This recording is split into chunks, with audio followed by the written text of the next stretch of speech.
Now the fact that God's promise to give a land to Israel does indeed reflects the end of times, where the entire mankind will retrieve the earth that was stolen from it, can be seen all over the place in the Torah. Now the first thing we see about this is that God does indeed promise a land to Abraham and to his offspring, but never gives it to him. Same thing for Yitzhak, same thing for Yaakov, same thing for Moses, same thing for Israel, because even though Israel was given the land of Canaan, he never fully conquered it. He never fully was the master of this land. You know, he struggled a lot for it, and at one point, at the time of David and Solomon, there was some kind of control, but even though there still was war with Pharaoh and everything. So actually we see that God's promise never went through. That means that God's promise actually talks about the future times. That means that if God tells Abraham, I will give you land, that means he will give him a land, and he will give to his offspring a land, but this refers to the end of times. Now there is one thing that confirms very strongly that fact, is that very first anagram that we talked about in the beginning of the Torah, when we see that Beyosher bara el et hayam et hashamayim ve'et haaretz. That means that in a plateau, God, called El then, created the sea, the skies and the earth. But if Yosher is a plateau, and if God is El, so the plateau of the Lord, the plateau of God in Hebrew, is called Yosher El, referring to Israel, which means that the land, the entire earth is being referred as being Israel at the end of times. And it is actually known in Judaism that at the end of times people will grow up, people will understand, and the entire nations will become Israel, while Israel will become a nation of priests. There will become priests, then there will be Levites, and the entire world will become Israel, and then will be all unified, around God. This is, Jewish beliefs, Jewish understanding of what's going to happen at the end. So somehow you see that Yosher El is the plateau of God, or the land of God, which was created right in the beginning.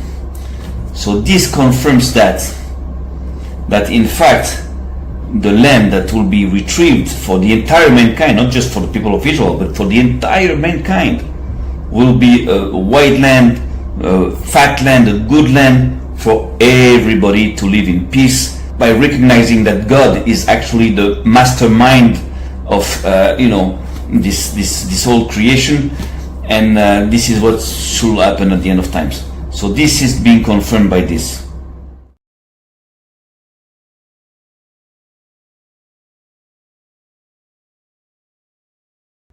Now, if you understand that this is going to be the outcome for mankind, you also understand that it is not going to happen without a fight. And this is one of the reasons why you see that in the Torah, the sky and the earth have an army. Like it is written in Genesis, that the skies and the earth were completed, were finished, along with their army. Because an army is made for war. And actually all those lies about earth and the skies, about mankind being nothing, in the universe, that the entire creation was the fruit of some, explosion, some luck, and that we are nothing in the world, that we evolved from animals, and that we evolved through a technological advancement coming from, aliens from space, and all that bullshit. This represents war, acts of war against God, because you can only fight God by fighting His creation. And this is why in the Torah it is said that the skies and the earth do have an army. That means elements to prove all these accusations wrong. Okay, let me help you to explain you something. It might sound a little heavy, but you're gonna see that it's important. You see, God is perfect, but it doesn't mean He doesn't have any needs. And in fact, when you think about it, God, who is full of love, full of understanding, full of wisdom, full of knowledge, needs some recipients in order to pour Himself into it, in order to share, to give all this. So, in order for God to share all He has and to give all He has, He creates a world where He can pour all that He has into it. And this is God's need, to give. God is one, and God has one need. It is to give. And God is perfect because He fulfills His own need. He creates the perfect world for Him to pour Himself into it, to give everything He has, all the knowledge, all the wisdom He has into it.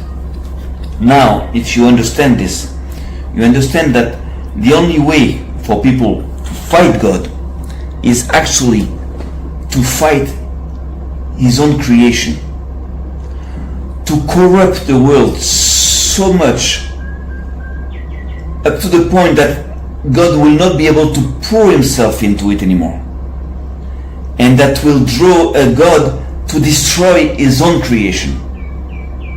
They already succeeded, in the time of the flood. And before that, it is said in Judaism that God created lots of worlds and destroyed them. So at one point, to fight God is to fight His own creation, and to bring His entire nations of people to reject Him, or to believe He does not exist, and even to bring them to embrace their own self-destruction, to make them so stupid, so ignorant, that they're gonna just self-destruct, with joy. So that's the fight we are living. It's not about money, it's not about control, it's about fighting God. Now, all these things, all these lies about the shape of the earth, about the fact that the earth is not flat, it is a globe, spinning globe, and spinning around a far away sun, and running into space, and an earth that is insignificant, in the space, and with the people that are nothing, just like dust in the space, and that all this was created just like this, out of an explosion, and that actually we evolved out of animals, out of fishes or whatever, apes. All these are acts of war against God. Now you understand why in the Torah it is written many times that the earth and the skies have an army. Like it is written in the book of Genesis in the beginning that the skies and the earth were finished along with their army. An army is made for war. That means that God's creation also has an army of facts that, if you understand them, can destroy all these attacks against His creation, just like as we do today. So again, we're in the middle of a big war.